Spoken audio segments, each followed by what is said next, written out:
Welcome to People Are Everything.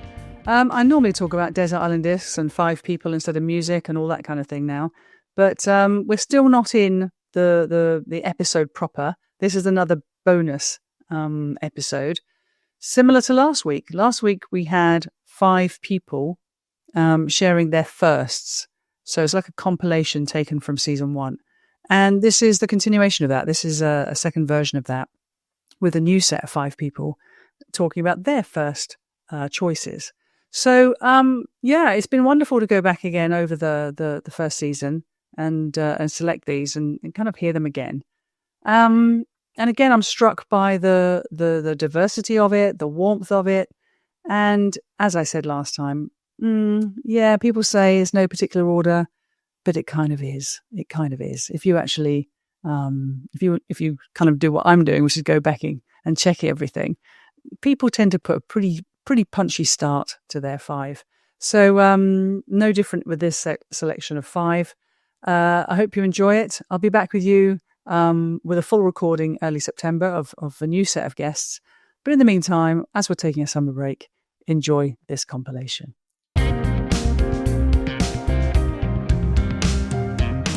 And first up, we have Lucy Chamberlain. Lucy's quite the powerhouse in her field. And I think when I was preparing for this interview, I was a little bit mildly intimidated. Let's put it that way. And I needn't have been. She was absolutely brilliant to talk to. And, we got deeper than either of us expected, I think. And her first was quite unexpected. It was her teacher. But I think it was because she took the approach of chapters of her life, and she was going chronological. But nevertheless, Miss Daddy, as she was brilliantly named, her teacher made it to the top spot, shall we say. And I think you're going to really enjoy this because, it's, as I say, it's unexpected, but you'll hear that Miss Daddy had a profound impact on Lucy and her success. Okay, well, all right. So who's number 1 then? So from chapter 1, which was growing up in Somerset in a primary school, where I definitely didn't fit in. I didn't fit in lots of different ways. I was incredibly tall. I still am, obviously, but I was particularly tall. And so I stuck out no matter, whether I'd wanted to or not, I was going to stick out. That was the first way that I felt different. I also didn't fit in terms of my interests. I was very, very geeky. I absolutely loved reading from a very early age and loved learning. And in the school I was in, those weren't celebrated characteristics. And I had a pretty tough time by a group of girls who were determined to make sure that I felt, that I fitted out and didn't fit in. And it was really tough to navigate. I found myself buying into those belief systems that, beliefs are just thoughts that we think over and over again. And I found myself believing that I was lacking, that I was unattractive, that I think probably that sense of unlovable. I felt that quite strongly. And the person, I think, that had they not been in my life at that time, my outcome may have been different, was a teacher called Miss Daddy. What a brilliant name. Miss Daddy. Miss Daddy. And I always remember her. Well, first, she never wore a bra, but also... As a lingering memory, she didn't wear a bra. She was very attractive, didn't wear a bra. And so as you can imagine, she was pretty popular. But ignoring that bit, she was incredibly aware. And I think she absolutely knew what was going on and the impact it was having for me, and had noticed that I was shrinking. Not physically, but definitely in terms of my ability to own my space, to share my thoughts. And she was incredibly kind. But more than that, she saw that shrinkage and really pushed me to expand and to move into areas which were going to take courage, So things like encouraging me to, to try out for the school play, to sing in the choir, to read in front of class, to go for opportunities I simply wouldn't have gone for had I continued to buy into the messaging I was being given, which was to be quiet, to go away, to not take up space, and to feel deeply unworthy. And she showed me the capability that one person has to shift your perception of who you are in the world by believing in you, but mostly by practicing deep empathy, but not reinforcing the victimhood. So she's very, very good at asking the questions that help me to create that sense of my capability to help myself, rather than poor you and this is terrible, and which would have ultimately kept me stuck in that belief system. So I think she had an extraordinary impact on my ability to show who I am and to be vulnerable. And I certainly think she is the person that set off the chain for me believing that I could and had a message to speak on stage and could help others unlock potential. Well, okay. First of all, yes, what a great name for a teacher. Yes. But you know what? I can picture. We have an archetype about teachers anyway, don't we? And teachers are either much loved or much loathed, and kids are pretty good at finding a thing to pick on. And everybody's teacher had a nickname, or as I say, you can either love them or give them a hard time. And so I imagine with a name like that and the confidence to turn up to a class of 30 people braless, she was probably made of pretty strong stuff herself, which why she probably looked at you and saw something similar. She saw this is someone who has an awful lot going for her, but let's not let, societal structures and, the kind of typical schoolyard stuff bring her down. Let's find a way to allow her to flourish. So I think extraordinarily good luck on your side that you found someone who could see that and also has the capacity to bring that out of you. Because you might well have noticed it, but if she didn't have the capacity to help you and inspire you and lift you, it would have just been great. I've noticed Lucy's, wilting a little bit. Okay, that's not good. But she had the capability to do that. So that's amazing. And I suppose the other thing that came to mind when you were talking is, isn't it interesting that even though your early memory of all female groups was not great, you have forged, if you like, a pathway to primarily support women. Primarily support women in their workplaces, and one of the things that we both probably share is that experience of witnessing women not advocating for each other, not supporting each other in the boardroom or the meeting room. And I honestly believe that that's one of the biggest obligations if you have a platform, if you're a female in any kind of authority within a business, that you look to encourage more advocacy and more allyship amongst women, because there's so much talk about how can we help men change their behaviors inside the workplace for acknowledging and supporting women within it. But there's just as much work to be done in women understanding that, it's just as hurtful, it's just as damaging, it's just as limiting when women don't support each other in the workplace.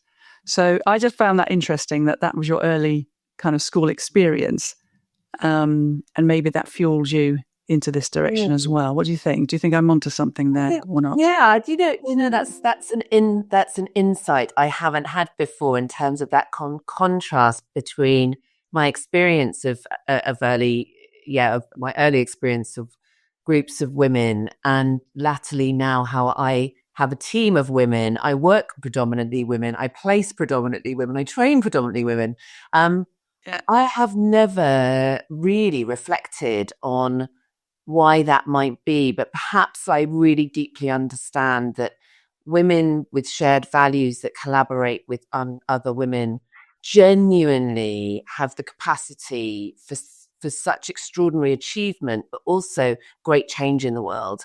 And we need men and women. We need, we need we need allyship together. But I think women supporting other women, there is something incredible, because we are about collaboration over competition. When you bring the women together, you see that all the time in female networking groups. There's something extraordinary that happens. Magic, I guess, is created, I think, between women. Well, we're kind of the vanguards, Lucy, and I'm older than you, so I've been standing on the shoulders of the women before me, and I was very fortunate to have some very great role models as I was growing up in my work life, and but I do still feel that we're at the kind of pinnacle of it still. There's so much more to do, but I think women allyship and advocacy is going to get.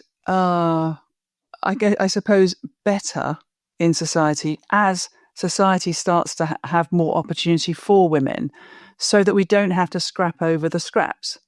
We don't have to, that scarcity thing of, there isn't a lot here, so we need to be super competitive and not trust each other. And I think as opportunities start to grow generally, I think women will be a bit more open to, like you say, a collaborative approach to progressing, I suppose, and succeeding, because I think that's where the problems lie. I think there's still that scarcity mentality of there's probably only one woman board seat. Let's all fight to get there. That's I'm using that literally and figuratively, but it's like I think the more opportunity there comes, then the more we'll probably not scrap so much. But anyway. I'm glad I gave you that pause for thought. Okay, good. Well, I love the sound of Miss Daddy. And is she still in your life? Do you know if she's still lightly tricky? I should reach out to her and say thank you. But no, she's not in my life anymore. No, I haven't seen her for many years. She lives on in spirit. In you. Yeah, absolutely. Oh, wonderful. Well, if you do manage to find her, you can send her this now, can't you? And next up, we have Jindy. If you've been following my podcast, you'll realise that I talk about Jindy quite a lot. I'm getting quite self-conscious about it, but I'm just such a big fan of his. I think what he's doing is remarkable, and I just like him a lot. I like what he stands for. I like how he is, and I really enjoy talking to him on this podcast. And he chose, as you'll come to hear, his dad. And what an extraordinary man Jindy's dad is, or was, I should say. Unfortunately, he's passed. But yeah, I mean, I don't want to spoil it, but, somebody who went against the trend, who didn't go with convention, who stuck to his morals and principles. And you can hear again that the tenderness between them as a father-son relationship was really, really powerful. So I think you're going to really enjoy this. Who's first on your list? Well, the first name that came to mind straight away was my dad. So my dad, I lost my dad when I was 13. He died of a heart attack quite suddenly. He was on his way to work, waiting for the bus, the minibus to pick him up, and had a huge heart attack, and he was taken from us. And I'm the youngest of four. My sister was the eldest. She was 18. My brothers were 17 and 16, and then me. So we were all teenagers, and it was all very, very sudden. So my memories of my dad, they're still kind of, my relationship with my dad's still evolving in a very interesting and beautiful way, I think, because I mentioned I became a dad 18 months ago, and that then brought up a load of memories and feelings and experiences of my own dad and being a son to him. So my kind of actual memories of him are quite fleeting, because I was 13 when he died, and he worked a lot. He worked in a factory, and he worked night shifts and then day shifts, and so he was working 6, sometimes 7 days a week. So we didn't see him that much. So it's more the sense I had of being around him, and the way he made me feel. And the things I've learned about him since from family, from my mum, from his friends, and the legacy he left behind. And when I think about the way he made me feel when I was really small, and we shared a bed together until I was about 6 or 7. So we had this very rare and intimate connection of sharing a bed with my dad. And he made me feel safe. He made me feel happy. He made me feel important. And I remember he was very affectionate with me, very tender. He was the only person actually in our family who was really affectionate and tender with me. And as a man, he was, the words that come to mind are pride and dignity.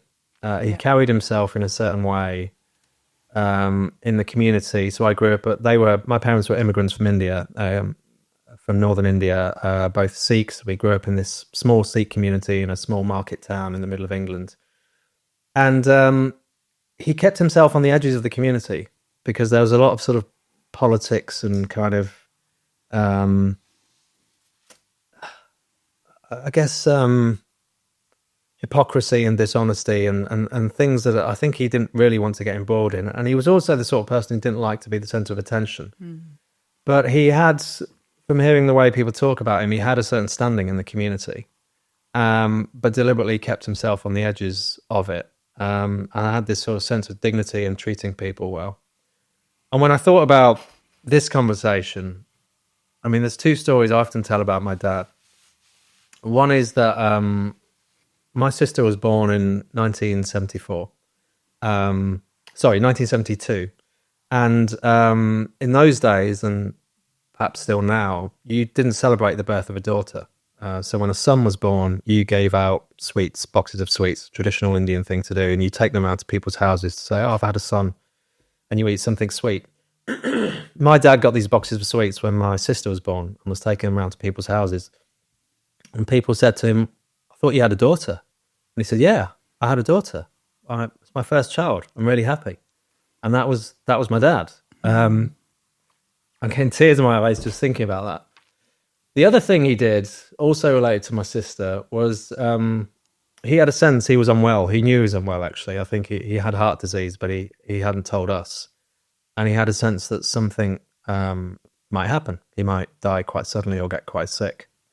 And so he said to my mum that all of us must go to university, including my sister, because education was really important to him and to my mum. But he emphasised my sister because in those days, a lot of people thought if you have a daughter, you get her married off, particularly if there's no father in the household. So when he died, my sister was 6 months away from going to university. And all of the community kind of gathered around my mum and said, "Well, presumably you're going to get your daughter married." And she'd made a promise to my dad, and she kept her promise that her daughter was going to go to university. And I think that says a lot about my dad. Gosh, so much to unpack there. I mean, first of all, I'm sorry you had that experience. I mean, 13 is a difficult age to lose any parent, but I think for a boy, particularly their father, and it sounds like your relationship with him was just incredibly special. And you know, you do need your role models more than ever in your teenage years, and yours was just taken. So I'm so sorry that happened. The fact that he was in the community, but also chose to sort of, I don't know, be on the outside a little bit, looking into it and deciding for himself what he wanted his family to be. I think that shows he has great, character, I suppose, and judgment. And the backing of your sister. I mean, I spent many years in India, as you know, and I know that pull from society on people's expectations, particularly for the women in the community. So for him to sort of have the presence of mind, first of all, the heart spirit to celebrate her birth, and then have the presence of mind to say, even if I'm not here, this is what I want. That's remarkable, and clearly by your emotion, he had a big impact on you. So I'm very glad he's He's number 1 on the list. And now we have Steve Keywood. Steve, well, what can I say about Steve? I was a bit worried for Steve, actually, before we did this recording. He got quite nervous about appearing on People Are Everything. He's not that kind of guy. He doesn't do the podcast rounds or anything like that. He's a well-loved, amazing gym owner and fitness center owner and PT and all the good stuff where he helps transform loads of people's lives. But to talk about himself, I think, was quite awkward for him. And even more awkward was talking about his mum, who was first on the list. And as you'll come to hear, he gives her a pretty hard time, but you can also tell there's a lot of love between them. So I won't spoil it. Just sit back and listen. This is the brilliant Steve Keywood. Who is number 1? Well, I'd say that I've probably got 8 actually, but I'm going to I see if I get away with that blag. But yeah, group them together, Steve. I might not notice. Yeah, so the first 3 probably I was kind of hesitant because I guess they're kind of cliche a little bit, aren't they? I think and I suppose probably she's a very similar vein to EJ, my mum, I suppose. She set a pretty solid example, really, of and traits that I kind of enjoy throughout. Really, it's she was quite hardworking. To a point. I suppose it's probably why it's a bit emotional, actually, because it's kind of I as a parent now, I kind of recognise probably some of the challenges she was facing. She was a single parent with 3 of us for a period of time. And I remember it being particularly tight for money and whatnot. And so, she had a part-time job, a full-time job, and then went off to study as well. I think it was kind of, she's of that kind of ilk also where, I suppose it's possibly political, but I remember she kind of been absolute. At one point in time, I remember her saying, I'm going to get us off of these benefits. And that's kind of my thoughts around that. She's kind of really hardworking. And also, and I suppose it probably links into the people thing. We had some great neighbours who kind of looked out for us as well. And so that's, I suppose that's kind of what I was thinking in that. And as you say, like, your parental influence is good and bad in some ways, isn't it? But it was the way she kind of approached it, really. She often, she laughed a lot. And I know that's a trait that I have. She found a lot of things funny. But underneath that, there was kind of the trying aspect. I remember actually going to the gym with her over the years. There was a gym over in kind of West Byfleet called the Pinnacle, which was kind of, back then there wasn't too many gyms. But I used to go to that one. Oh, did you? Just saying. Mm-hmm. Did you? But and our mutual friend Kate, we used to go there years ago. That was our gym. It was, but it was kind of ahead of its time, wasn't it? So I suppose again, these things kind of influence you, because what I really knew about the Pinnacle was going there with my mum as a kid was one my mum was and she won't mind me saying she wasn't very good at fitness, but she never stopped trying. She was playing racquetball. And she was awful. Like she never stopped. She always kept going, And I suppose that kind of willingness to give it a go was there. But also, it was a really sociable club. So I think after every session, every single person went to the bar, and it was it was more than fitness. And again, it kind of influenced. I've got quite a sociable fitness group, and I really drive that because I think is important. Physical health is just one aspect, but I think in terms of like overall sense of belonging, community support, whatever, it was great for that. I remember the coaches, they were also spending a lot of time with us afterwards. We'd have to sit and be quiet, be sensible while she did her thing, but they always did things with us or whatever. But it was that willingness to try, really. It was that kind of struck strikes me now I'm older. I don't know how she managed it all. It must have been tough, you know. It must have been tough trying to balance it all, really. But it was the hard work. It was the sense of humor about it. It was the social aspect. Neighbors coming over for a glass of wine or a cup of tea every day, kind of stopping in, kind of thing. It was I think that's a big influence on me, really. Yeah. And I can see that there's a big emotion in you when you're talking about her, and she sounds like that influence is so much more than. I mean, one of the things I love about this process is it kind of forces you to sit and really think about it. And I bet many of those things you took for granted a little bit. The community, that belonging, that importance of hard work, that laughing at the small and large things of life is a really good way to be. So often we just absorb these things. We take them on board as if they're ours. Yeah. This is me, Steve. I'm the guy that works hard, that goes to the gym, that laughs a lot. And then what you just said was, and I recognize all that in her. And she gave me those things. And is she still with us? She's still alive, I guess. Yeah. I mean, like I said, it's kind of me and my siblings. We kind of laugh because she had zero maternal instincts. I mean, quite honestly, she's going to hear this, Steve. Oh no, she'll miss it. But she's with my kids now, with her grandkids, she's soft. Like it's ridiculous, actually. That's always the way, apparently. Yeah, we were like, where was this? She seemed to control you all. She's on her own. She had three of you to deal with.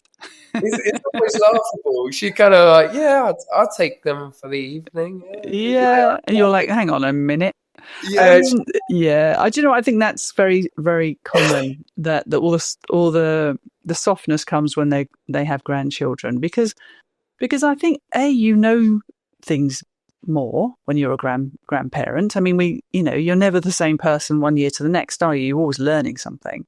Yeah. And that learning something is quite interesting because, I hear often people say, oh, and I didn't really appreciate my parents until I became a parent. And and when you look back, and I think that cycle goes on and on and on. I think every single generation, if you're fortunate enough to have children, feels the same way when they look back and they go, gosh, how did my parents cope with this or that? Yeah. You can't really know that until you become a parent. So extra special treats for mothers this Mother's Day, Steve. And now for Callie White's first choice. Callie is, I don't know, it's hard to say what Callie is. I can tell you how she makes me feel. She makes me feel deeply connected spiritually to myself and the universe and the world and everything. She's got such a depth and warmth to her. And she's an ancestral healer, which, you don't see often on CVs these days. So she's wonderfully interesting. And her choice of first was her birth mother, which, as you'll come to hear, had a huge impact on her for her not being around as opposed to being around. So very profound, very moving, and very interesting that she chose somebody who she doesn't know as being the most profound influence on her life. So enjoy this one. This is Callie White. I can't not go straight into the heart of it all, which is my birth mother. Mm-hmm. So I was adopted as a baby. My birth mother was 21, 22 when she had me, and already had one illegitimate, as they called it in those days, illegitimate children, and had kept him, but then couldn't afford to keep me. So this is, this story goes, she couldn't afford to keep me, so she gave me away to have a better life. And this is back in the early 70s when the adoption movement was kind of gathering pace and seen as a miracle solution to everybody's problems, I suppose. Mm-hmm. and I've never met her. I did trace her a few years ago, and she didn't want any contact. Which, you know, that in itself was a process to go through. But the reason I'm starting with her is because what I know now, you know, looking back through all the therapy work that I've done, is that it's like she gave me the deepest wound that became my biggest gift. Like, obviously she gave me life, which is the biggest gift in itself. But the wound of separation from birth mother, kind of set me up on set my life on a certain trajectory in terms of relationships and how I connect and, all of that kind of stuff. So I was adopted into a loving family.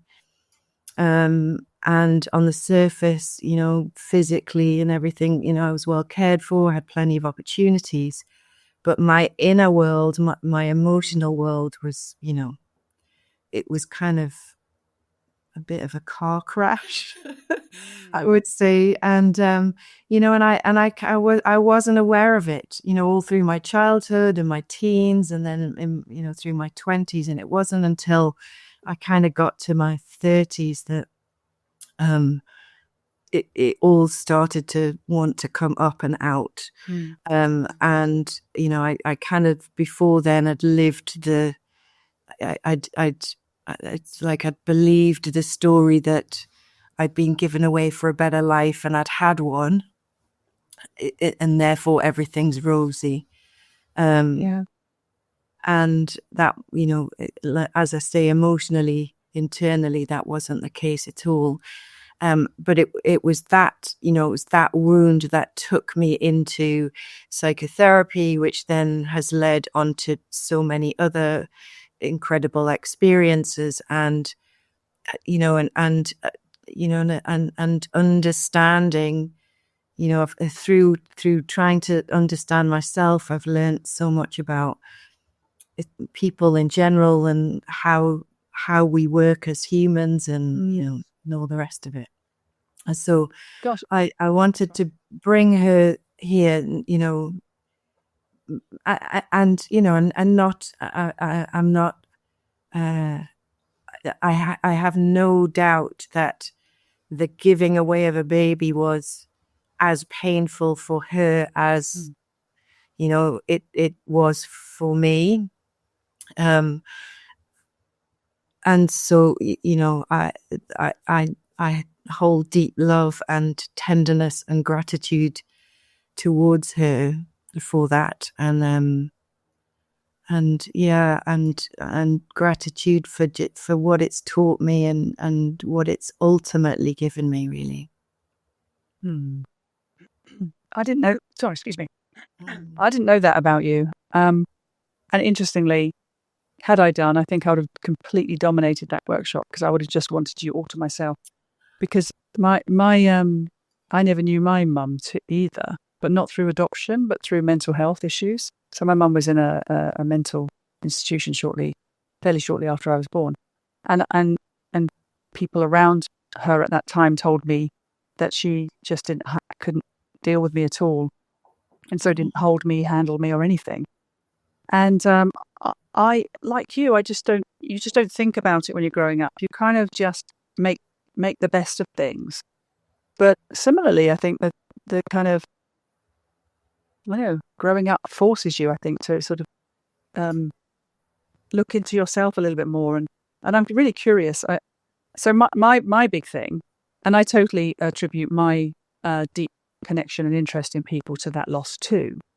But also I wanted to ask you, I mean, my biggest wound, if you like, that's still there with me in my sort of mid-50s is my fear of loss, is my fear of abandonment, is, fear of, being left. So it never goes. Well, it hasn't gone for me. So do you still live with that? Do you still have that as your something you still carry forward? It's it.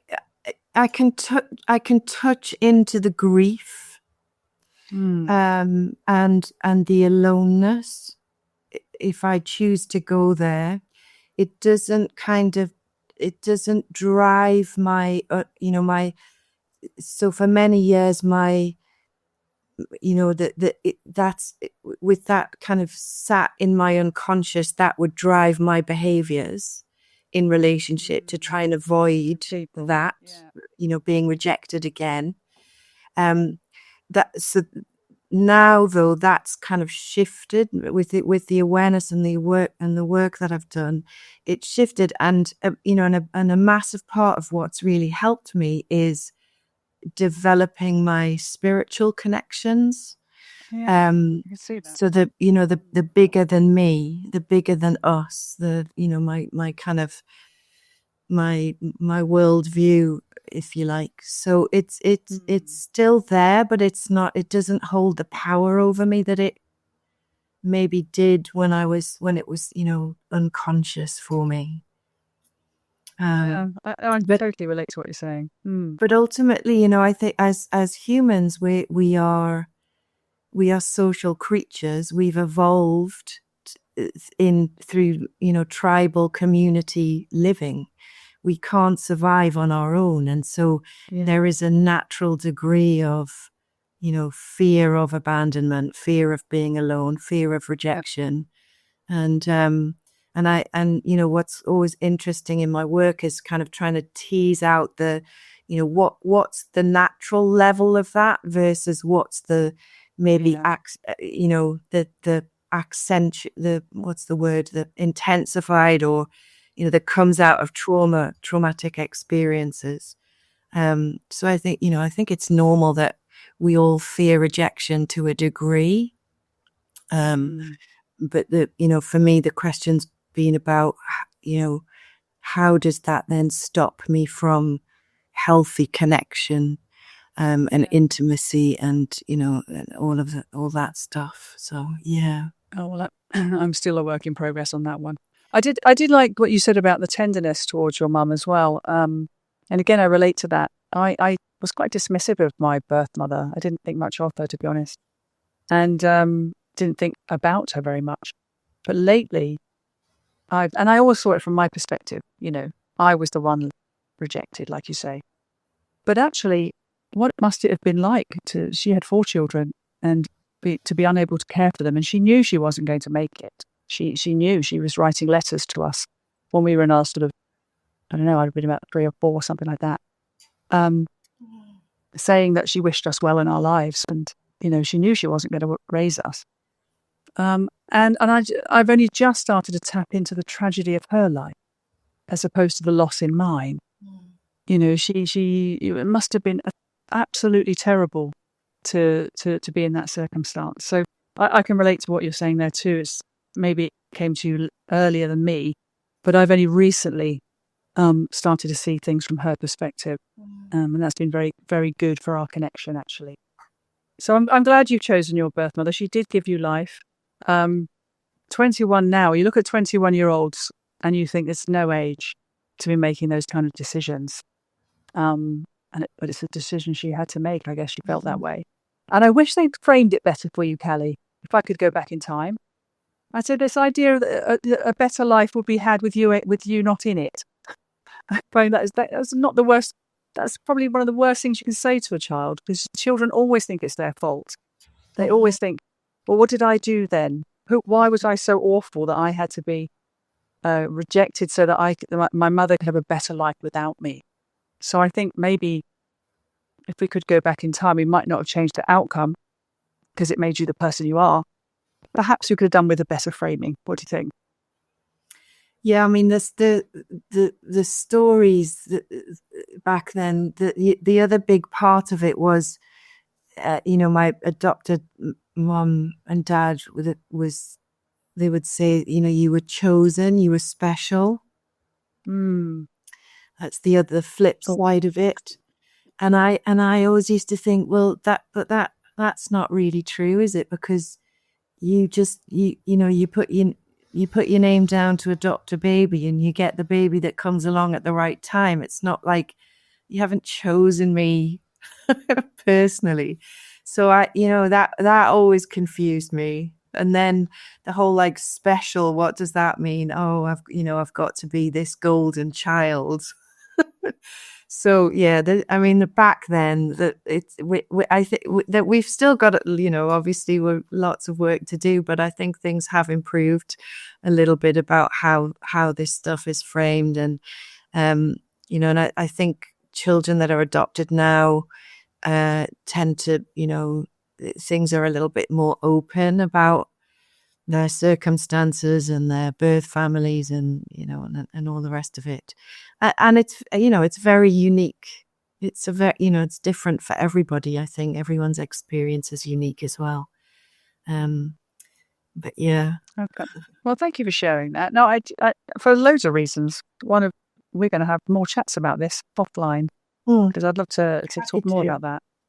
Thank you. But no, thank you for sharing that. And I'm sure people listening, people identify with aspects of what you say, even if their original circumstances were different. Okay, well, so that's your birth mother. Makes it number one on the spot. And lastly, we have Brian, my mate Brian, who I've known since I was 7, although I told him I was 8, trying to be bigger than I was, and has endured ever since. He's 92 now, I think, and as you'll come to hear in a minute, hasn't lost any of his wit. And I just love Brian. I think a lot of people have. I look back over the stats, and I think to date he's been one of our most viewed, most listened to guests, and mostly by young people. Isn't that interesting? So, I just kind of did this for the joy of it, to be honest, but I never expected him to be so popular. Although I'm also not very surprised, because he's really fun, really charming. And of course I love him to bits. So he chooses as his first, his mum. And I never really met his mum, but I do know that she lived to the ripe old age, I think 100, maybe just below, maybe just above, from memory. And he's still going strong at 92. So there's definitely something in the genes with these two. But as you'll come to hear with his mum, she was a strong woman, and had to be, really, because Brian was a pretty kind of willful kid. So the combination of these two is very heartwarming, and I hope you enjoy it. But I know we have spoken, and I know that the first one you want to talk about is your mother, who I don't know if I ever got to meet. I don't think I did I? Got photographs of her, but the Uncle Stan, who we referred to earlier, Mr. Mean, as you called him. Yeah. He was married to my mother's sister, Sarah. Okay. So that's the connection. That's a connection. Yeah, yeah. So let's talk about your mum then. When was she born? Oh, you've got me there. Started with an 18, doesn't it? Yeah, somewhere like First World War area. Here. Really? I thought it was pre-1900s. Well, that would be, wouldn't it? I think she was around at the time, I think, of the First World War. Young girl. Yeah, that makes sense. 1900 and something. Yeah, that makes sense. And she lived to a ripe old age, didn't she? So you've got good genes in that regard. Yeah, and she came from West Hartlepool, which is where my granny lived. I don't think ever came out of it. Well, she did once, at somebody's wedding. But my mother was a real hard northern woman. And as I say, during the war, because my dad was in Burma for most of the war, and so she brought myself, my sister, and my baby brother up on her own, and she had a pretty hard time. all through the war years. Well, it must have been hard because she's on her own, plus she's got to protect her 3 children. Yeah, and getting us down an air raid shelter at night. She'd no sooner got one down there than while she was getting the other, the first one had gone back to bed. So it took half the night to get us all settled in the air raid shelter. I imagine you gave her a bit of trouble, Brian. We did. Mm-hmm.